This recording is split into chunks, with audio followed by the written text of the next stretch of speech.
All right. Good evening, everybody. This is the District 4 community meeting with our Director of Community Services, Elizabeth House. Thank you for being here so late, 6:30 p.m., Miss House. Of course. And we'll jump right into everything related to community services, and then we'll cover everything else to catch you all up on what's been going on at City Council, so that we can cut Miss House loose. So first, if you don't mind, could you tell us a little bit about your background? Sure. So I'm originally from New York City. I was born and raised there, went to school there. And I went to school for government and politics, got my master's in international diplomacy and public administration. So I always just wanted to work in government and help people by working in government. So definitely landed in the right spot. I worked in the private sector for some time in project management, but before that, I did have a few years working for the NYPD as a researcher. So I went public, private, and then when I moved to California, I came back to the public sector. So I've had a few years in the city of Bellflower, first in their public works department, and then in their economic development department. And then I made my way over to Redondo Beach in the waterfront and economic development departments, made my way over to the city manager's office, and now I have the privilege of leading the community services department. So I've had a little bit of everything along the way. All right, awesome. And I think you touched on it, your roles in Redondo Beach. You've been Mhm. assistant to the city manager. Before that, did you Mhm. have a role?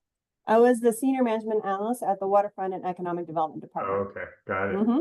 And now community services director. All right. Yeah.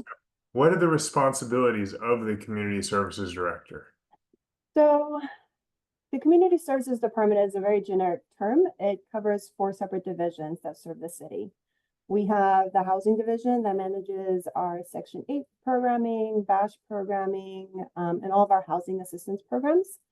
We have our transit division that manages our two bus lines as well as our dial-a-ride program. We have our cultural arts division that manages our performing arts center as well as our public arts program. And then lastly, but certainly not least, it's our biggest division.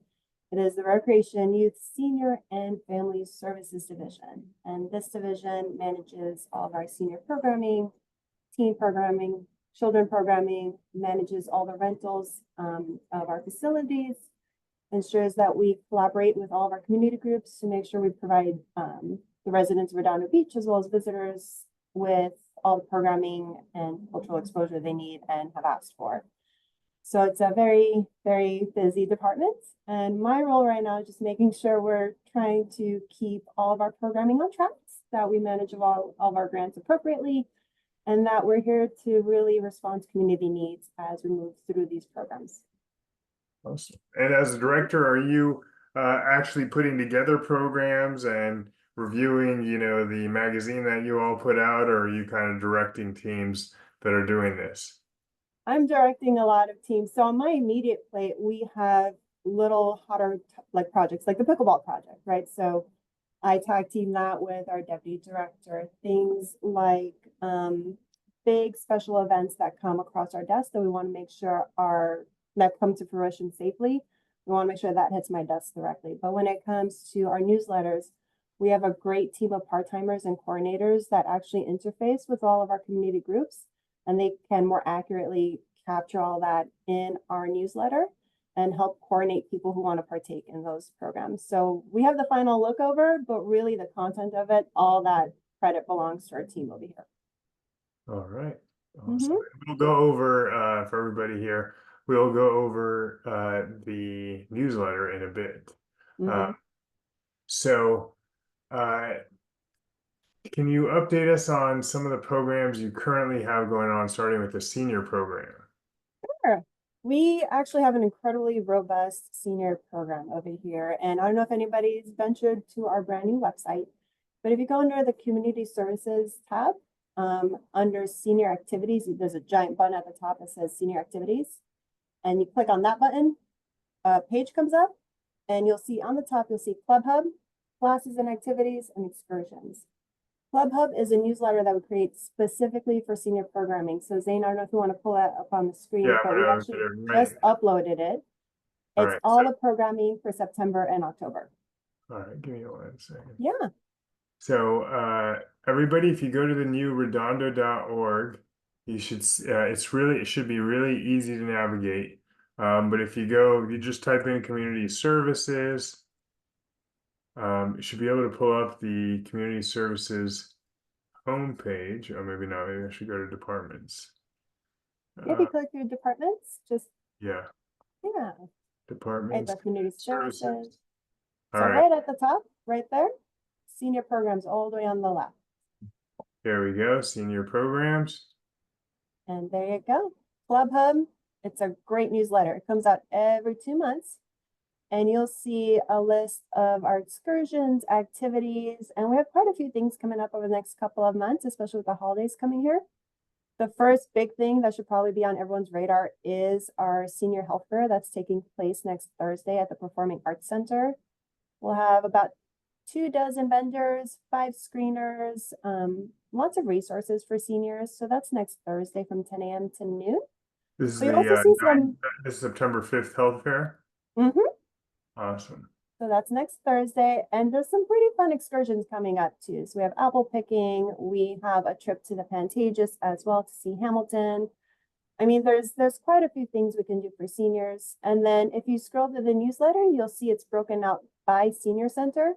So if there's one that's closer to you, you'll see the classes and offerings they have specifically for you over there.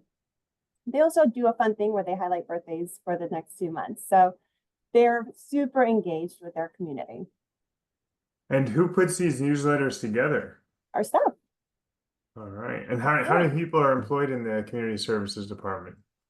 We have 21 full-timers, and depending on the season, we can have over 200 part-timers. So we are an army of part-time people here, but very committed part-timers. We have folks who work on everything from graphics to coordination, who outreach to the community, do a lot of interface over the counter. I mean, our part-time staff really, like everything you see here, a lot of part-time staff have invested a lot of time into all of this.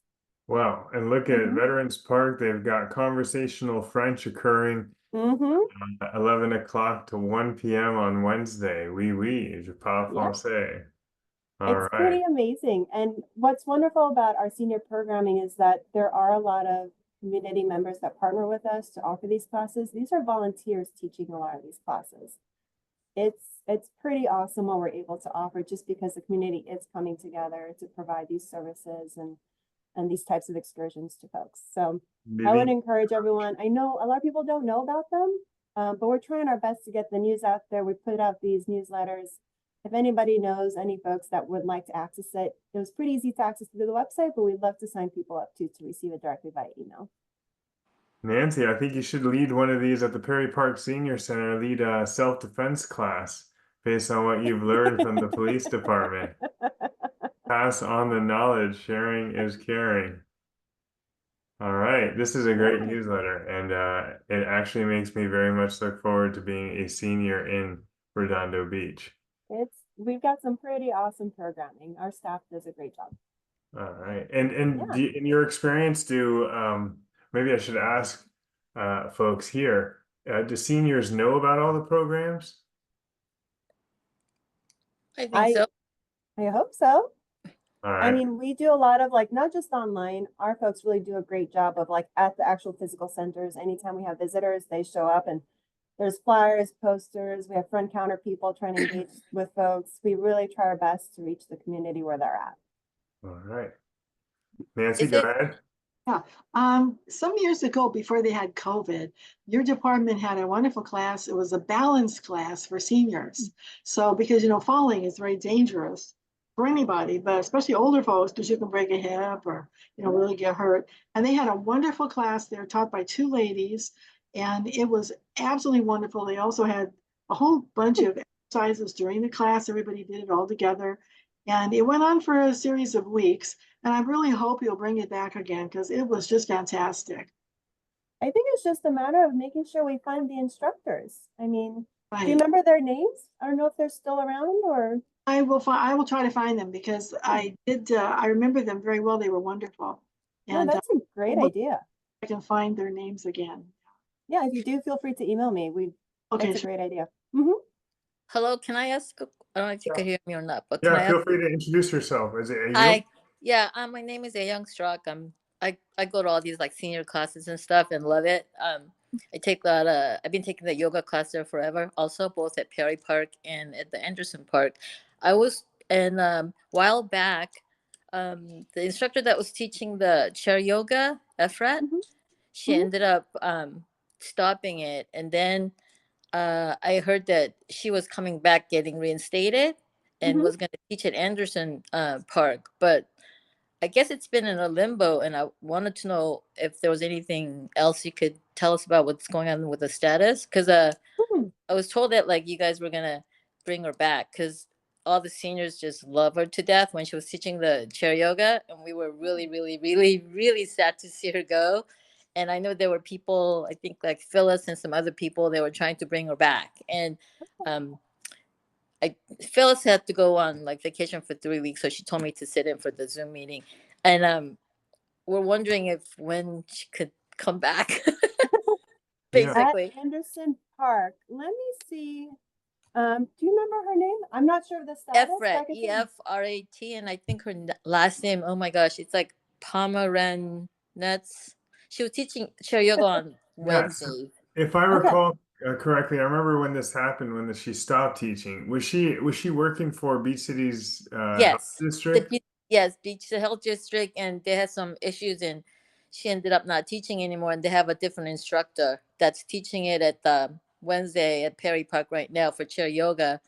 So I think the thought was to bring her back and have her teach at Anderson Park, from what Phyllis told me. I don't know the detail, but I think Phyllis said she talked to you, Zane, about it too, right? Yes, no, back in the day, and then at the time, so Elizabeth has only been community services director for about a month now. Okay. So this is we're hitting her with all the, hey, we raised this a year ago, but it wasn't done. So Right. please, can you work on it? But this was a thing. You'd be a hero if Yes. you got this Ifrat back Yeah. into teaching air yoga for the city.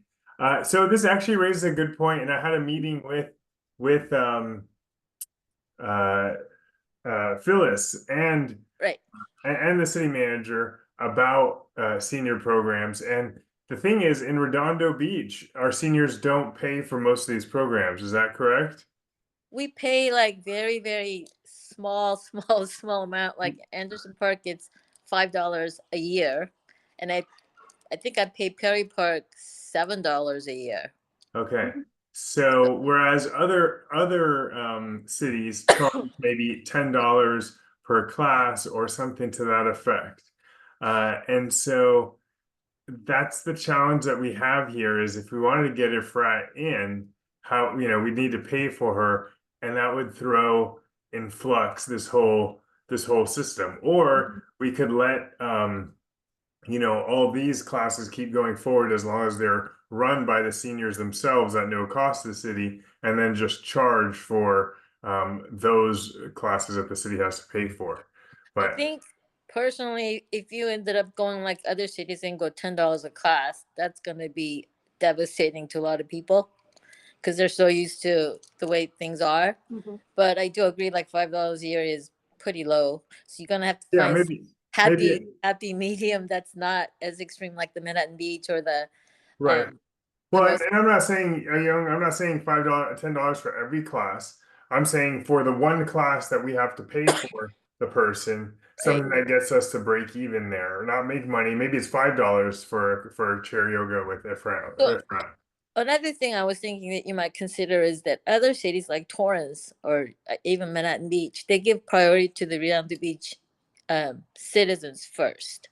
So Mhm. Torrance will first, even like the sign up for classes, they get the priority of the residents, and the non-residents can't sign for like the week or two later, and then they charge a lot more money to the non-residents. Whereas here, it's like Mhm. we give everybody the same, right? Which we Mhm. could go that route, right? I mean, that would be better for people who live in the Redondo Beach as a resident, right? Sure. And Mhm. be like really low cost for the us residents, but for the non-residents, then they should pay a lot more. Maybe that might be the way to go. I don't know, but Yes. I mean, I thought since I take classes at Torrance city, like ceramics and stuff. Mhm. And yeah, it's been that way forever. All right. Well, good ideas. Thank you, Yep. Ayon. And what I'll say is this: if we transition to where the focus has been by the council in the last year or so has been on the after-school playground program, and that's because we have parents who moved here to Redondo Beach because they want to put their kids in good schools, and then they find the schools adjourn at 2, 3 o'clock and they've got to pick their kids up, but they got work until 5 o'clock.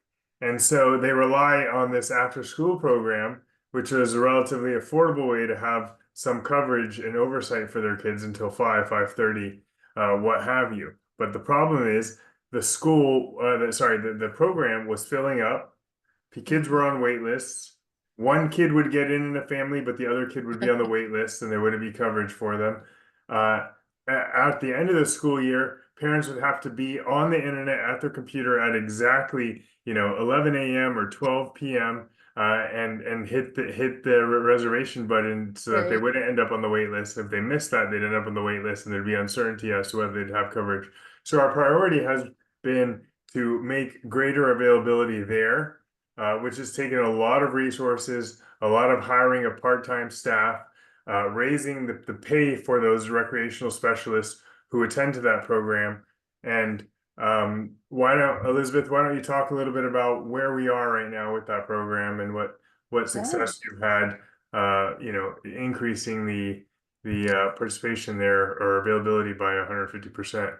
Yeah, it's been amazing. And I just want to preface all this with a big thank you to our city council members because without them, we couldn't be as successful as we have been so far. So during the budget season, we went to council with a big ask, which was please help us increase the pay range for our part-timers because we are competing with $20 an hour at McDonald's. And we're only paying $16.50 for folks who are taking care of people's children and coordinating programming for after school for several hours. So we were losing employees left and right. And when we don't have enough part-time employees to help us with these programs, we can't bring in children over a certain limit because then it becomes dangerous to have too many kids per instructor or overseer. So council was able to provide us that. They increased the pay range and we were able to hire on quality employees. And because we're able to hire on more quality employees this year, so just as an example, last year, we could only fit 40 kids per school site. We have 8 school sites, so that was 320 students across all 8 schools in Redondo Beach. This year, we've increased it to 576 kids that we now have in the program because we have enough employees to help them. We've reduced that wait list tremendously. And we also last week received 6 more applications for after school programs, which means we could take in at least another 60 students off that wait list. Our wait list right now is down to 114. If we cut that by another half, we'll be down to about 50 something students that are on the wait list. We're hoping to continue hiring and continuing getting that wait list down to 0, ideally. But it's an incredible success for us this school year, and it's all thanks to what the city council was able to do for us in terms of that pay range for our part-timers. We were losing our part-timers to the private sector left and right. It was pretty incredible. So this year we're super competitive and we are getting some quality part-time employees that are really caring for people's children. So very excited about this program and excited where we can get over the next few weeks with more hirings. Thank you, Elizabeth. And Mhm. Ayung, this isn't to say, look, we're doing Mm-hmm. something great here, and therefore we're not going to do senior programs. It's just we due to the limitations on staff personnel we Right. have and resources, we got to focus on one thing, get it right, then we can move on to the next thing. And I promise, there's teen programs to address and senior programs. We're going to try to walk and chew gum as we get both those into good shape. All right. Appreciate that. And For just so sure. you know, internally, it's been a while. We actually finally have a recreation coordinator solely dedicated to senior programming. And she has been doing a fantastic job. Like the senior fair next week, the senior health fair next week, it is by far the most robust program we have had in a long time. She was able to get donations, raffles, like She's pulled in every vendor she could possibly get her hand on, but it's because we finally have that dedicated body just to senior programming. So we're hoping that hopefully we can make her full-time at one point and just really help invest that time into senior programming. But so far she's doing an incredible job with what she has. Great. And let me just share for those who end up watching this later. I don't think anybody on here has kids of after school playground age right now, but this is the current status of the after school playground program. Is there are 0 parents or kids waitlisted at Bernie Elementary, which is great. And then you see the numbers here for the others, 23 still at Washington. A lot more than are waitlisted or have been enrolled. Total right now, 576 students are enrolled in the after school playground program. Last year, it was 320. So they've already almost doubled capacity. There's still more demand and they're catching up to it, but that's a huge jump in 1 year. Our appreciation is monumental. It's unfortunate that despite that huge progress, there's still obviously demands for them to do more. But if anybody's up to the task, it's Miss House. So, If those 6 employees get on board, that number will shrink quite a bit. So we're excited. all right. And next, let's move, if we can, to the teens. I know that there's some construction at Perry Park going on. Can you tell us about what's going on with regard to our teens, please? Sure. So about a year ago, we started hearing from our city council that we wanted to refocus on teen programming, just so we can offer a space for our teens to hang out at that's safe, that parents know where they're at, that offers good programming that's good for them mentally, socially, and maybe even provide them resources. And I think it corresponded with the opening of Alcove at Beach City's Health District as well. So there's this heightened attention to teen health and mental health, especially post-COVID. So we look back at our teen center, which hadn't really been used since pre-COVID. And Zane, I don't know if you want to share the photos, but Yes. it had not been renovated or touched in a very, very long time. So about a week ago, we started doing some work there thanks to our public works team. But you'll see it could use the facelift, and this is just the exterior work so far. So you see the side of the building, it's got primary colors and beige. We've upgraded the look. So we power washed and upgraded the coloring. So it's a bit more modern, a bit more attractive. And then if you go to the front Yeah, of, and by the way, in person, this is really stark. So I actually ran into a parent at Perry Park when I was there with my daughter, and he's like, the teen center looks great. This change from this beige color to this much whiter color, grayish, is kind of consistent with the neighborhood. Everybody's moving to this color scheme, and it's just a lot fresher. and the front just looks so much better. Those beams were rusting, the color was coming off, the walls, the paint, the stucco, everything just needed a revamp, everything around the windows. So our public works team just went to work last week and they made a ton of progress just in that time. And this is just the exterior. The interior is still being worked on. I don't know if anybody's ever actually been on the inside of the teen center, but it looked very Lego-like. It had Lego vibes, so primary colors and giant blocks everywhere. It wasn't really built for teens, really. It looks very much like a preschool area. So we're gutting all of it. We're going to open up that space, and then we're going to think creatively about just how we want to position, like a loungy area, like an area for them to actually maybe have a table to play around, TV.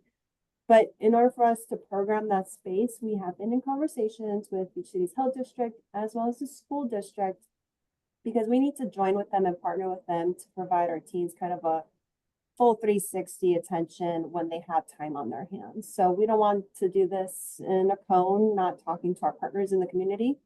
But if Alcove can really offer us mental health resources or ways that we can, refer kids to them when the need is there, we want to have that communication with them. If the school district has a need for space but has the programming ready to roll, why not invite them into our space at the same time? So As we develop programming, we're going to go ahead and revamp the actual physical space. So we're ready to go ahead and jump in there with the programming when we're ready to do it.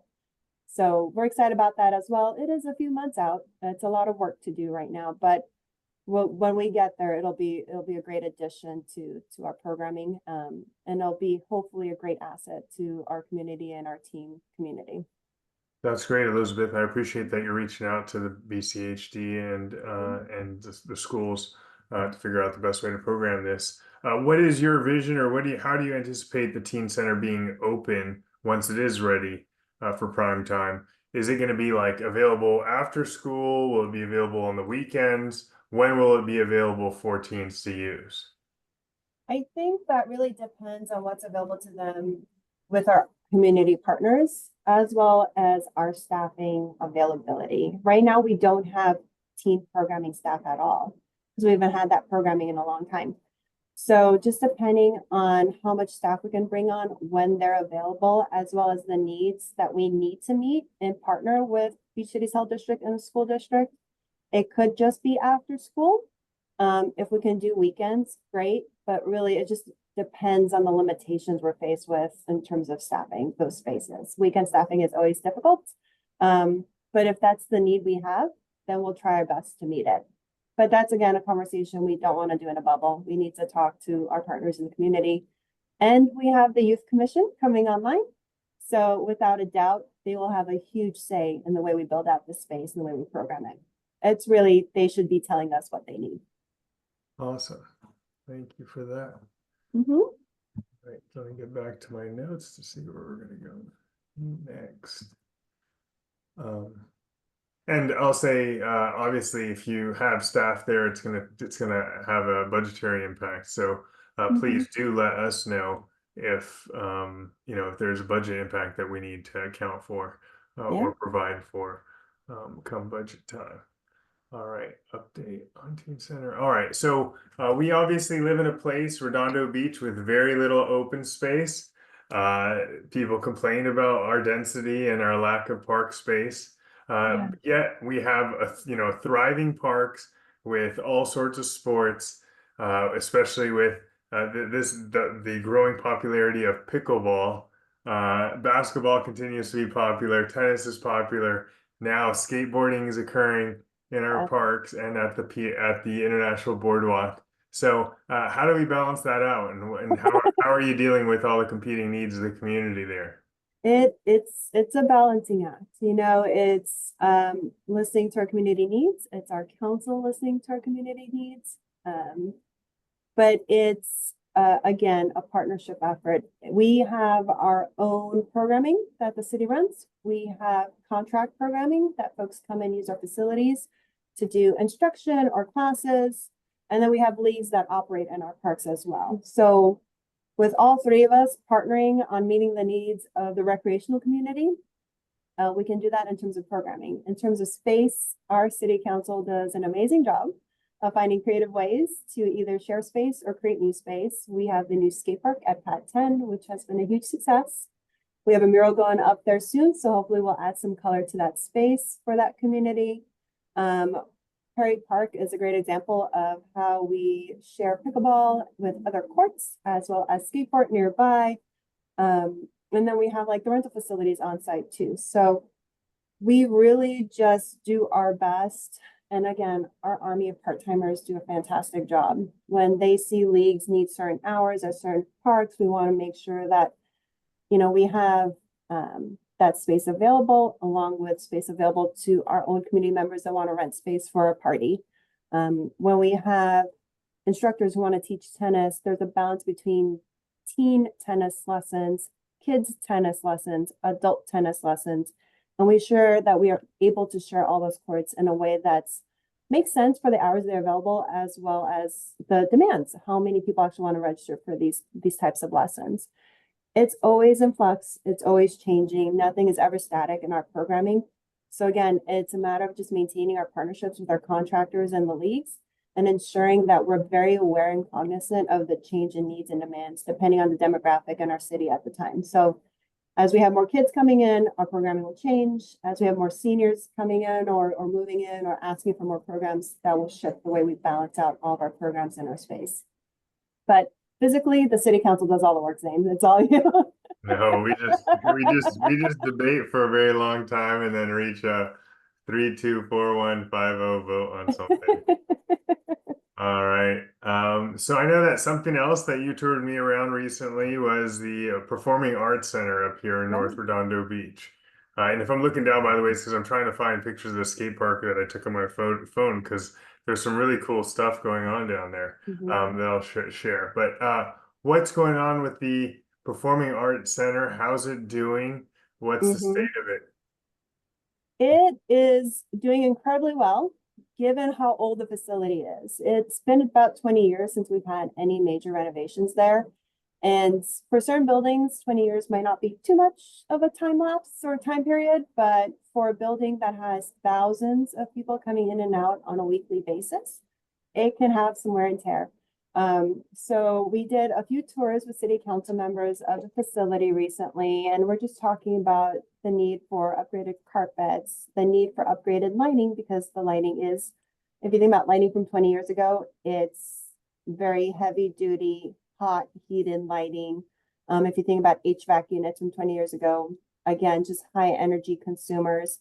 So we're just always trying to think to the future and how we need to prepare future budgets to make sure our facilities are maintained at a quality standard. And so by touring the council members of the facility, they can start thinking about ways they can shape the budget over the next coming years, just to make sure we do get that LED upgrade, that carpet doesn't start having holes in it in 2-3 years from now, that the stage is safe, that the crew is safe, things that we need to do to maintain the facility, because right now we are renting it out at a great rate. But if we want to keep that going, and if we want to attract even more revenue to that space, we really need to invest in it. That said, I just want to give everybody a heads up. We have some fun things coming up at the Performing Arts Center. Everybody knows about the Distinguished Speaker Series. That is going to happen this year on October 17th. Trevor Noah is the main speaker. He's the comedian. Trevor Noah? Yeah. That's pretty cool. So definitely, if you want to get tickets, it's at speakersla.com. That's October 17th again. And then anybody who's a fan of Dance One Redondo Ballet here on Artesia Boulevard, they are doing their Through the Pages. So they're doing that again at the end of October. I've seen it. It's fun. Definitely something you guys can do. But again, Distinguished Speaker Series is probably our most popular event at the Performing Arts Center if anyone's interested in it. Nice. And does the Performing Arts Center, I'm looking at the Performing Arts website, does it list out all the events there or not yet? It should. Events calendar. Here we go. All right. All right. Nuestros Spaces. Let's see. All right. Elvis Show. Health Fair. Okay. Looking at a different page.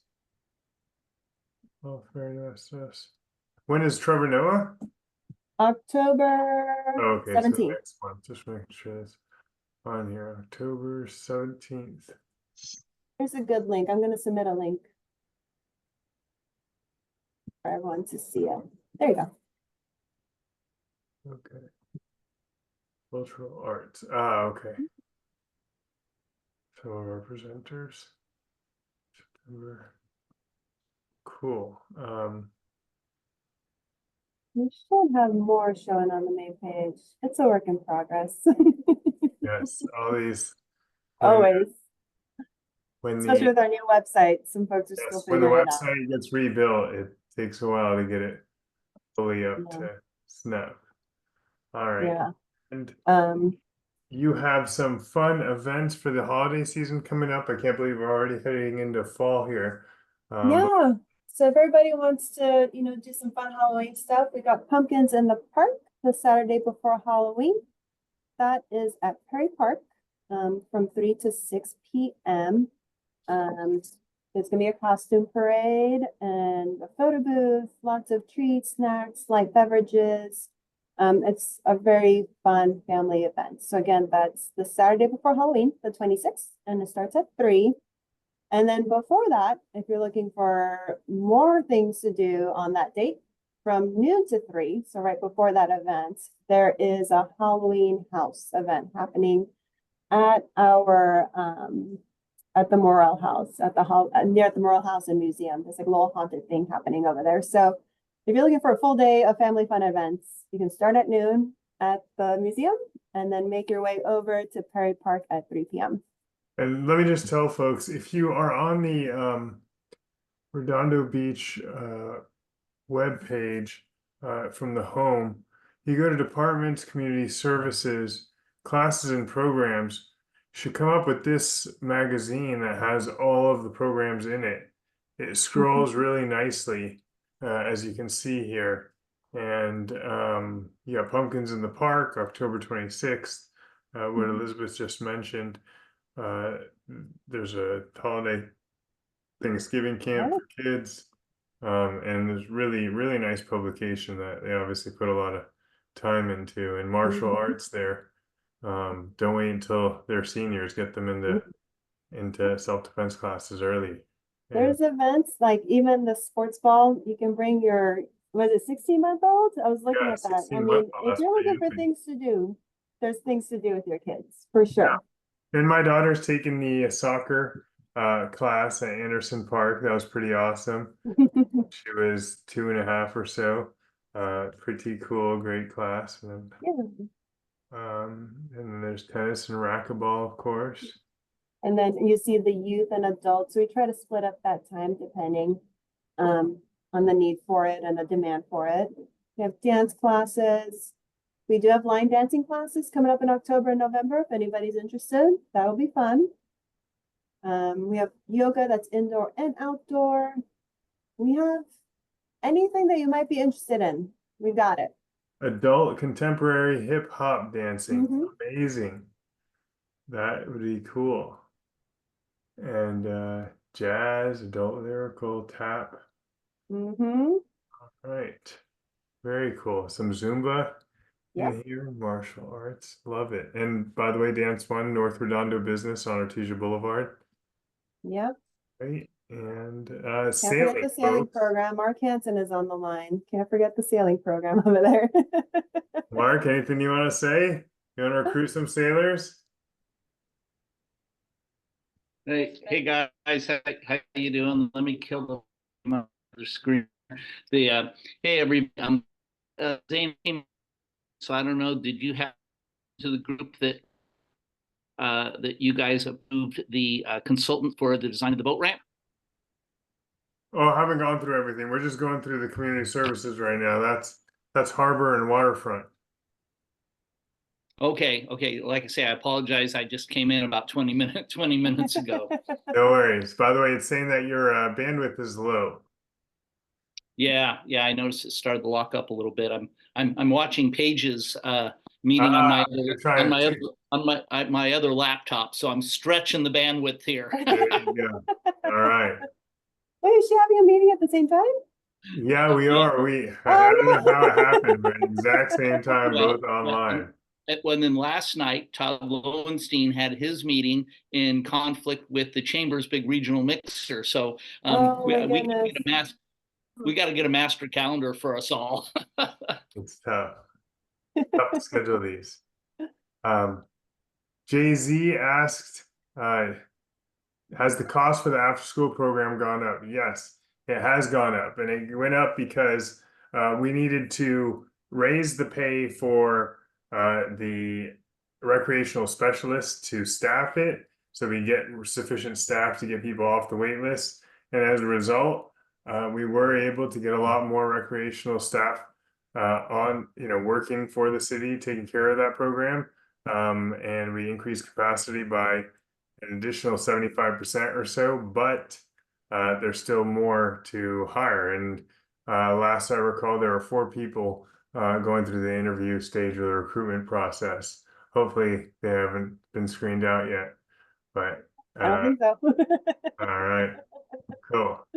All right, and then the last couple of things, or the last thing we wanted to chat about with Elizabeth, cultural arts. Can you tell us about some of the art coming to Redondo Beach?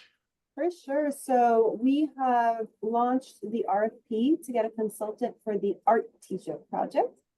So that is the project that has been supported by the city council to bring a comprehensive art vision for Artesia Boulevard. So our consultant will ideally help us do a lot of community outreach, understand how the community sees itself, how the community wants the others to see Redondo Beach, the vibe they want to create along Artesia Boulevard.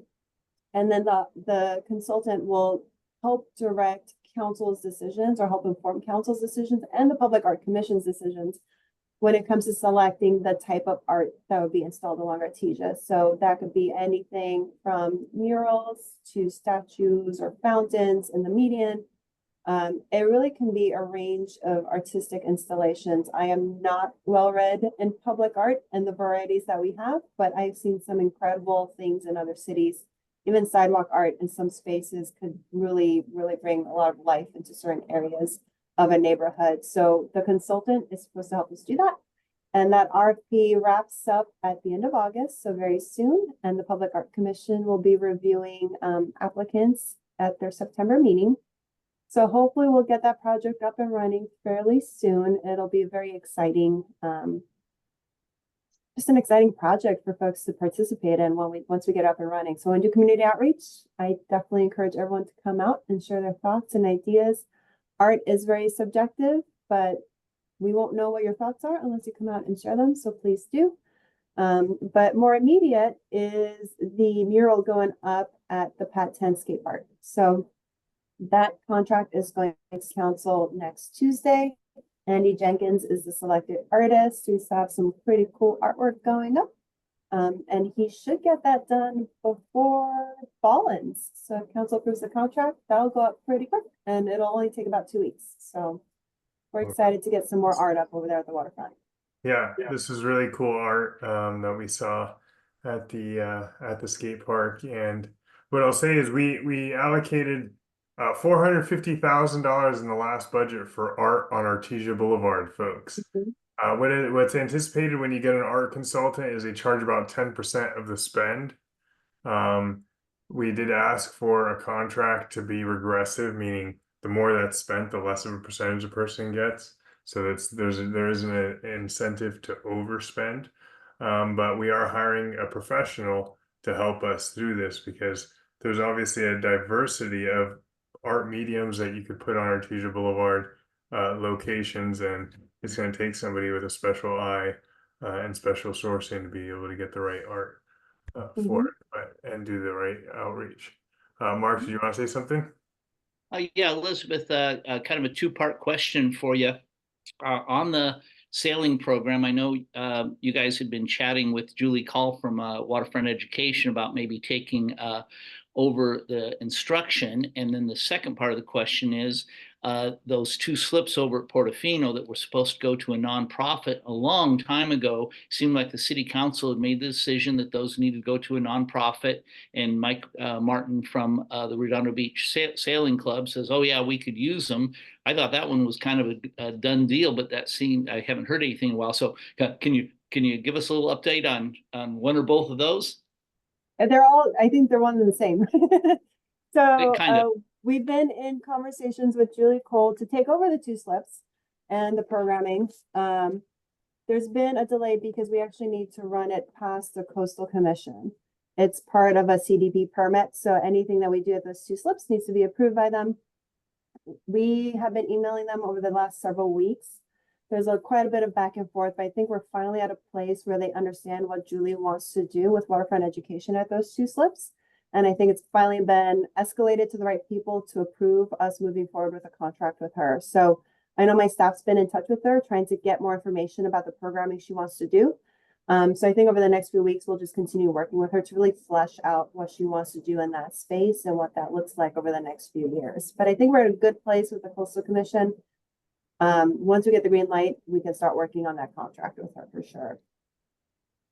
Okay, I think I may have mentioned this before you took over that position there, I was at a Rec and Park Commission meeting, and they were quite confused over who was who in this whole thing. And Julie was there, and Mike Martin was there. And at some point, I had to go up to the podium and explain who they each were, and that we all know each other. And then, sadly, the way the staff report had been written, it was kind of like they just wanted one person to take both things over, the sailing instruction and the sailing club. Julie hasn't had a real interest in the club. That was Mike Martin's thing. He had 30 members over there, and so once the commission kind of got its arms around it, they says, well, if we approve Julie to take over, couldn't she contract out the club part to him? Has there been any ongoing discussion about how to choreograph those two? Not yet. I think right now we've been just focusing on getting the blessing from the Coastal Commission, because without that, we can't do anything there.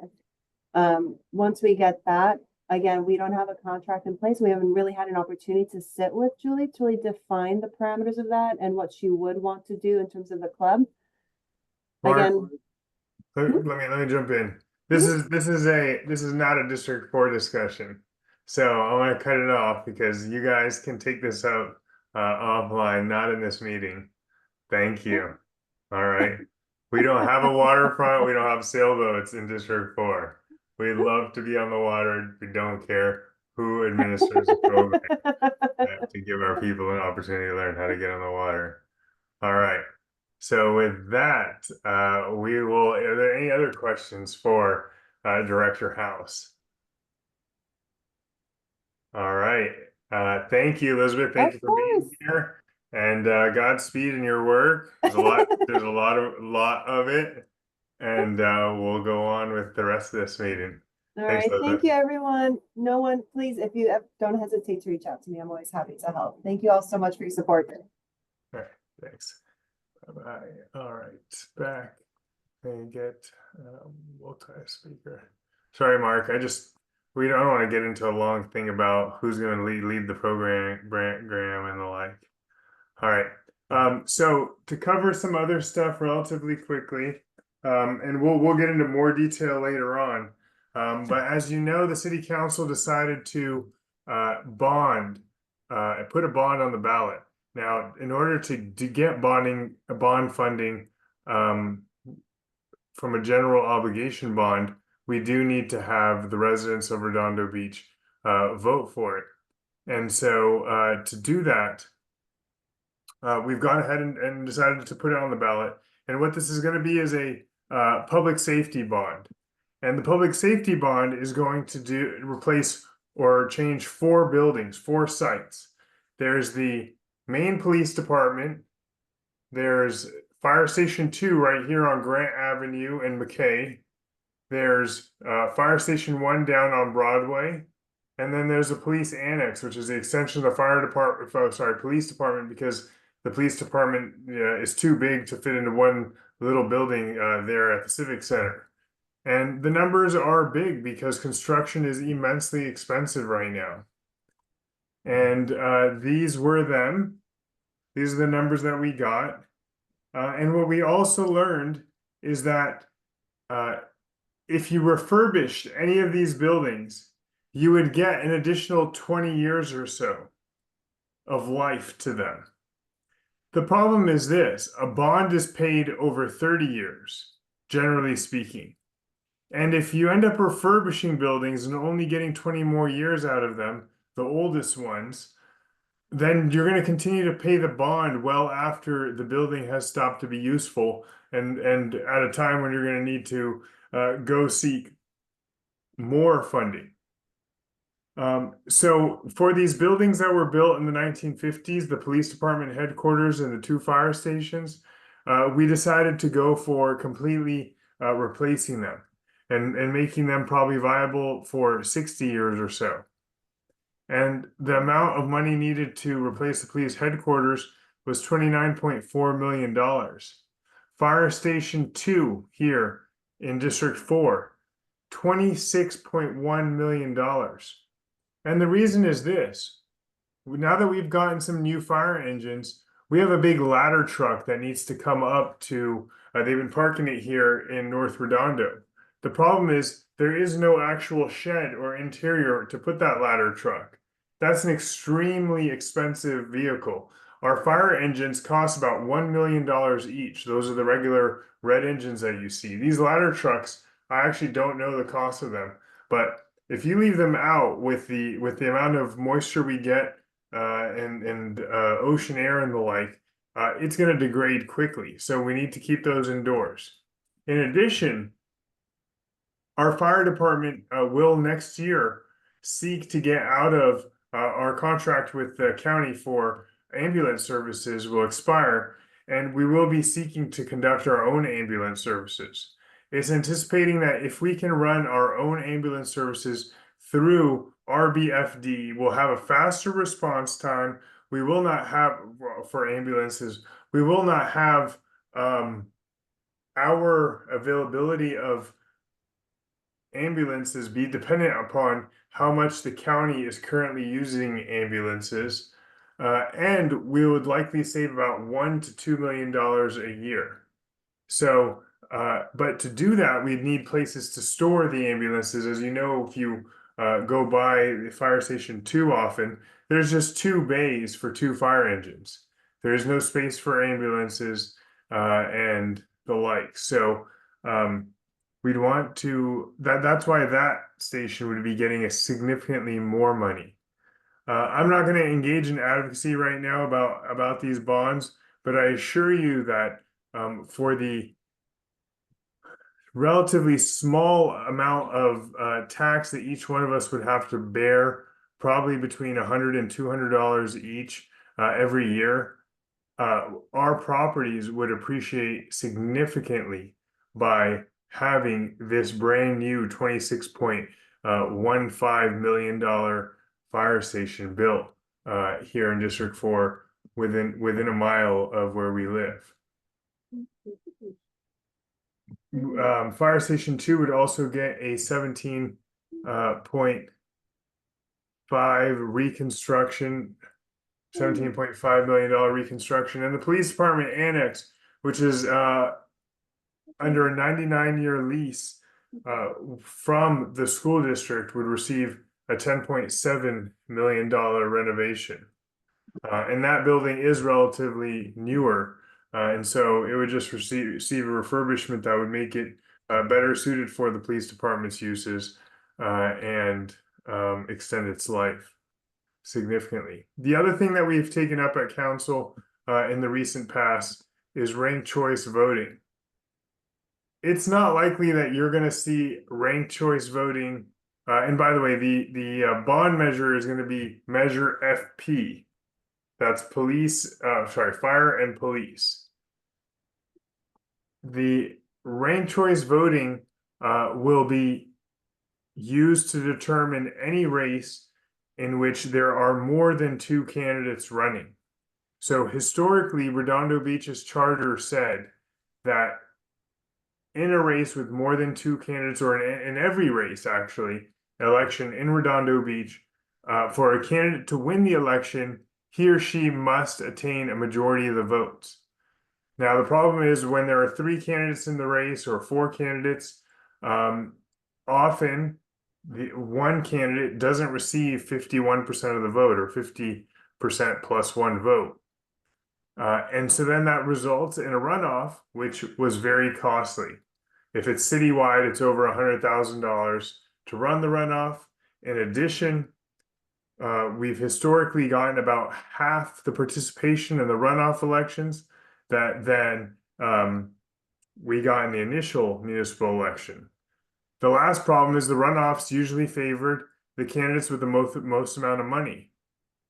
If citywide candidates spent $60,000 to make it to the runoff, come after March, and now they got to go again in April or May, they've got to send mail again to everybody, or drop mail, drop postcards, put up billboards, whatever it is, to let people know, hey, I need your vote again during this runoff election. So about 3 years ago, we all voted to eliminate the delayed runoff and move towards a instant runoff. And the method selected by the council right now is the only one certified by the California Secretary of State. It's called ranked choice voting. So let me show you what a ranked choice ballot looks like. Actually, let me upload one that's not filled out. And we had to come up with some rules as to what to consider a valid ballot and what to consider an expired or exhausted ballot. So take a look at this ballot here.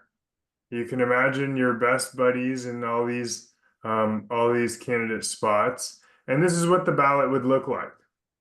First, second, third, fourth, fifth choice. And you have to fill in the bubbles for these. So you rank one candidate 1, one candidate 2, one candidate 3, one candidate 4, one candidate 5. You don't have to rank all 5 spots. You could say, I want to rank 1 and 2. I want to rank 1 through 3, 1 through 4, but you must start at 1 and you must go consecutively. You can't skip a spot. All right. And so what we had to do on council was come up with some language that would convey those rules. So we did, and this is the language that you'll see on your ballot. I put it on a piece of paper and you tell me, this will be coming back to us. So please do let me know if you think this is unclear or needs to be clarified. All right, I'll blow this up. Home. Can you all see this?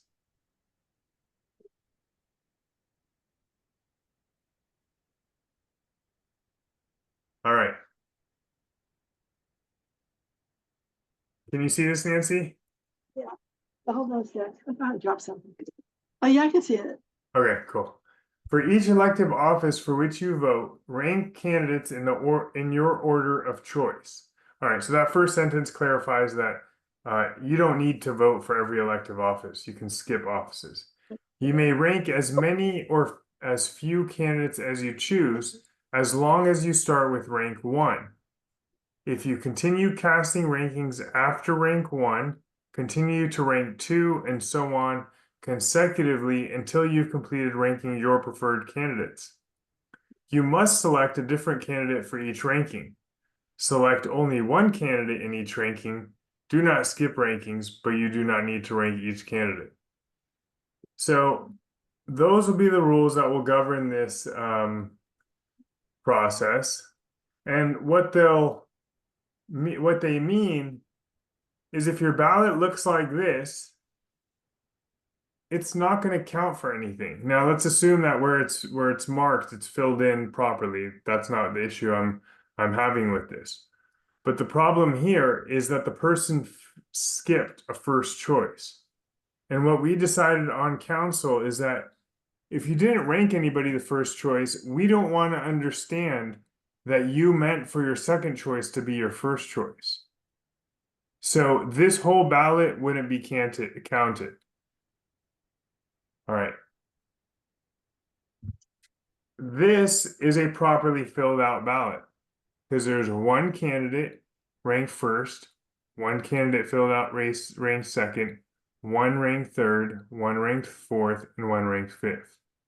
It starts with 1 and ranks consecutively through to 5th.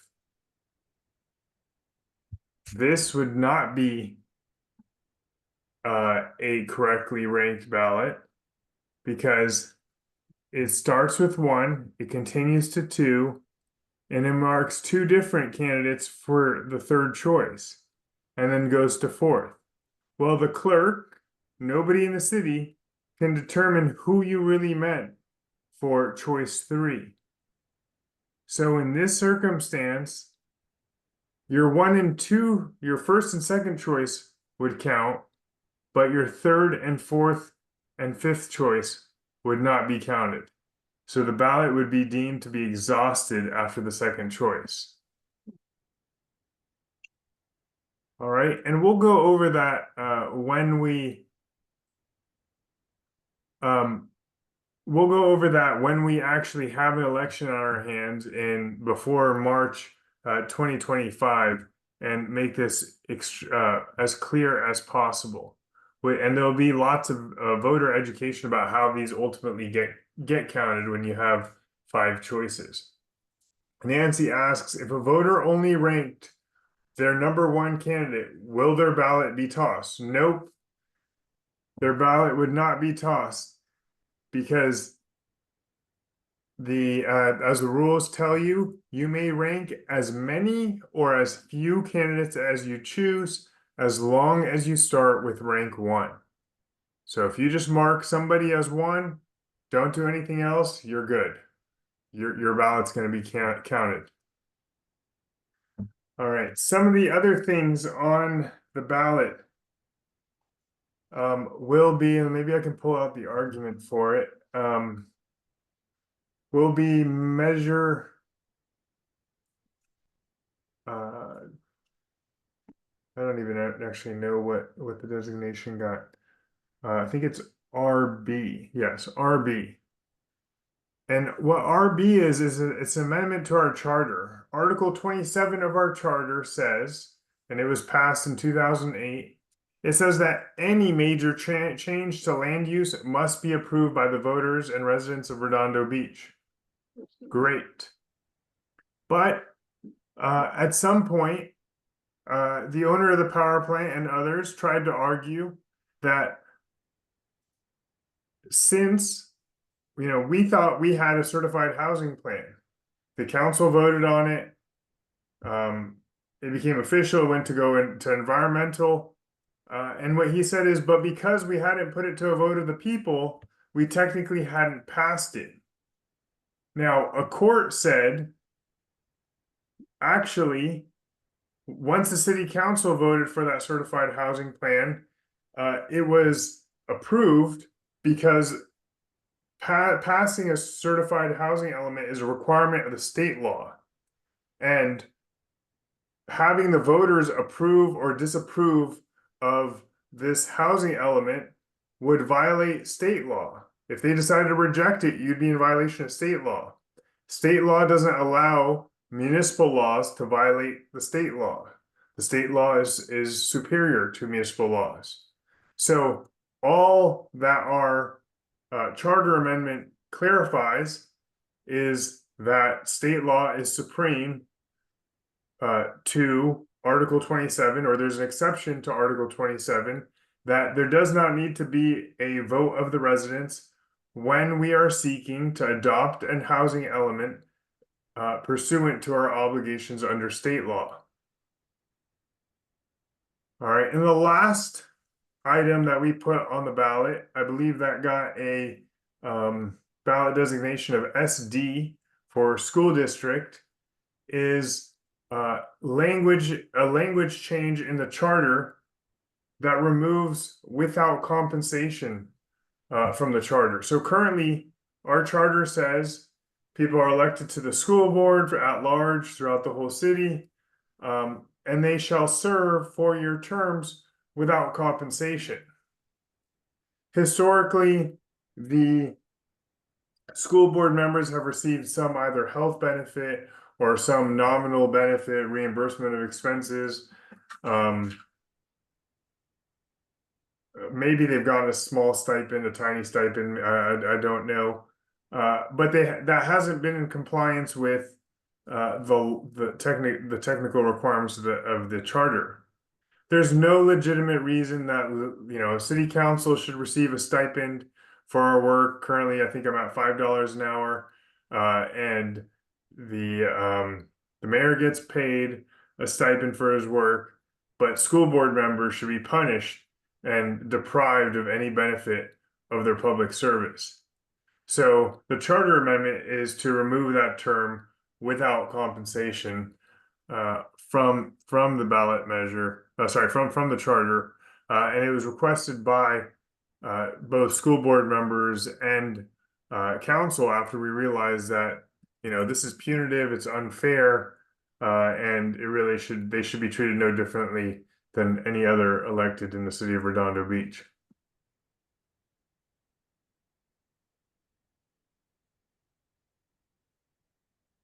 And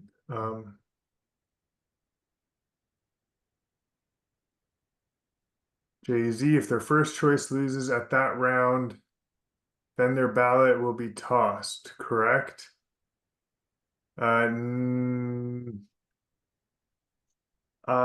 If their first choice loses, it goes to their second choice. If their first choice loses and they only voted for their first choice, their ballot would not count in any further rounds. So it's a gamble if people only want to vote for one person. What about school board members who took money for expenses in violation of the charter? Is anyone making them pay those funds back? No. If you believe that the school board members received money from the school district in violation of the charter, somebody could elect to file suit to reclaim that money or for a writ prohibiting it. Nobody's done so. I'm not inclined to sue a school district or seek a writ against a school district. It's a nominal amount of benefit that they've received. As an employment lawyer, I don't think anybody should be doing work with absolutely no, healthcare compensation or anything like that. So I think that what they're receiving is nominal, and they should get that. The charter is punitive, so I'm not inclined to do anything about it except correct the charter. All right. And let's see. Moving on. Let's see what else I got for you guys here. We here in District 4, we got Andrews Park is getting a new shade structure installed at it. It's great. They put in the support beams for it. The shade should be coming in within the next couple of weeks. Next up at Andrews Park, we should be having exercise courses come in. We're gonna have to lay down some concrete pads around the outside of the circle at Andrews Park, and then there'll be some nice, lightweight, senior-friendly exercise equipment, outdoor exercise equipment there. And some non-seniors in the neighborhood have also requested it, so that they can exercise on it while their kids are playing in the playground.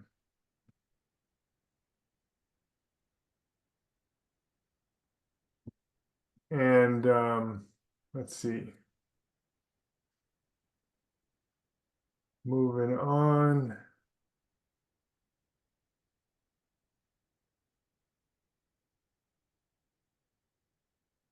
All right. We had well, never mind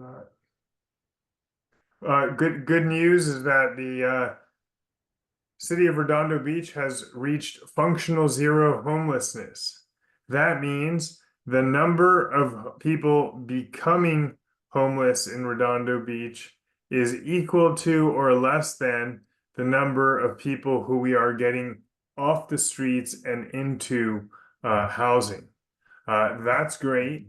And we're going to have a celebration to recognize the city and the great people in the city who've done that work, as well as our partners at Harbor Interfaith and the South Bay Cities Council of Governments who've helped us secure the funding to do all these homeless services and outreach.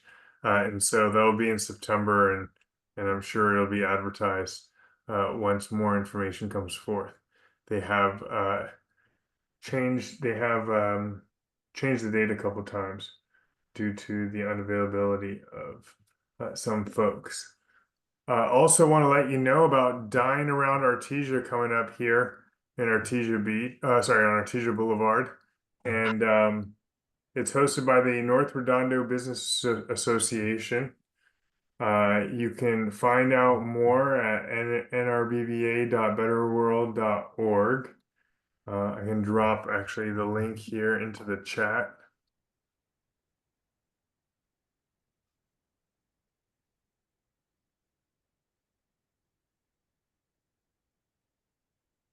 All right. And it's $35 general admission. Children 5 to 12, $20, and children under 5 are free. You can get a family 4-pack for $100. This was a great event. I went to it last year. We're going again with my family this year. Highly encourage you. They get you to get, your wristband gets you access to a bunch of different restaurants. At each restaurant, they have a small snack that you get to try. A small little tasting of the restaurant with the hope that you end up coming back at a later date. And yeah, it ends up filling you up for sure by the end of it. So highly encourage you to check that out.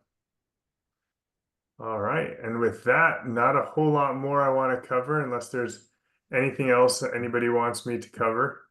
Feel free to raise your hand or unmute yourself and pose a question. Yeah, I have a quick question. Yes, sir. Sonic is the fiber internet, and they're looking to do overbuild in Redondo. They've done a number of the other areas here, and they are waiting for approval from council for some lease they need to do, we guess. And their service is about half the price we pay Frontier, and 10 gigabits instead of hundreds of megabits for the same price. So it would be really useful to have that as an option for us, and it would really make the city more valuable for work from home people. And I just want to know if you have any idea of what's going on or what the delay is. What's the name of the company, Carmi? Sonic, SONIC. Okay. I've not heard about that, but let me get in touch with our Mike Cook, our IT director, and see what he's heard. So you're saying Sonic is trying to get into Redondo Beach? Correct. So they have their sonic.com. They are they think they just started their build out in Torrance. So they're an overbuilder. They come into areas where, ironically, only where there's already fiber, it seems. But they're in all over Northern California, and they're in El Segundo down here, and they're starting to build in Torrance. And we were one of the first areas they looked at and started collecting potential customers, but they have been waiting for council for apparently a while, or for the city at some level for apparently a while, because it's been almost a year. Actually, it's been over a year since they started the process in their pre-construction phase, and hasn't made any progress because of this issue. Okay. Let me ask Mike Cook, and then I will get back to you, or I'll include it. Feel free to send me an email and I'll get back to you. My email is easy, zo@redondo.org. Got it. I can do that. That's All right. if Well, it was 3 'cause letters, it would be hard, but 2 I can handle. Yeah, zo@redondo.org. Super easy. All right. And I think I see you. You're a dog walker, right? I am. All I right. walk by your house all the time. Yeah. Yeah, and I see you on the bike path a lot. So I'll tell you there next time I see you. Excellent. All right, cool. Thanks, Carmi. Cool. Thanks. And Diane. Hi, I was just curious, how many bond issues will be on the ballot? Will there be a school bond in addition to the Redondo, the fire department and police bond? Yes, Diane, good question. There will be 3 bonds. All right. There'll be Okay. the school bond, 200, I think, and $78 million. There'll be the police and fire public safety bond. And there will also be let me switch this spotlight here. There will also be the Beach Cities Health District bond for their alcove and demolition project that they need to do. So has anybody tabulated how much that's gonna cost in increasing property taxes with all three going? What's that? Has anybody tabulated the cost to homeowners of all three bond issues passing? What'll be the increase in property taxes?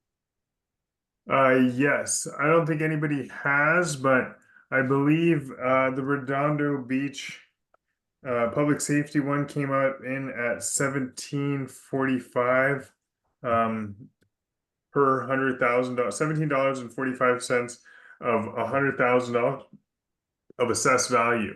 I got info from the county assessor that the average home in Redondo Beach, I believe, is assessed at $850,000. So if that's 8.5 times 17, 8.5. At the assessment on the property tax itself or the bank? So it'd be an additional $148.32 if you had the average assessed home in Redondo Beach for Measure RB. Okay, And that would be actually on the tax. So when you Okay. get your tax bill from the county assessor, at least for me, they split it up into two payments that you've got to make. So 70, that would be additional $74 in one half of the year, additional $74 in the other half of the year. so I mean, basically, I mean, I've been in my home almost 25 years. So and I bought at a time where it was reasonable, not Right. like costs are now. So that's the assessment we're talking about, right? When I purchased? Yes, exactly. Whatever you're getting taxed on right now in your home, whatever they're assessing it at. So if you bought it at, well before me at $400,000, that's your assessed value. You're looking at 4 times 1745. So call it subs, $70, sub $80. Yeah, all right. Any clues as to what it'll be for the other two? You know, it escaped me even what the Redondo one was. Or But I they're haven't. There is info on the other ones. I think we'll be getting inundated with this information coming up here soon in the next 2 months until election day. So as an I older, think they're around the same rate. I think the school boards obviously will be a little higher because they're seeking more money. The beach cities health districts should be significantly less. yeah, there's as a older retired person, I'm interested in how much more it'll cost me. Yeah, absolutely. And so you're going to have to undertake that analysis on an individual basis based on what data they give you. And I will bring that at our next community meeting. But because we don't have the state, at least I don't have the statements yet on the or the financials on the school bond or the school district. I just don't know. I can't tell you exactly how much it is. Okay, well, thank you very much. I appreciate it. Thank you. All right. Any other questions? Thank you all. I will get back to Carmi here in a little bit, and we'll talk to you guys soon. Thank you for coming to this meeting. Take care. Feel free to reach out anytime with questions. Thanks.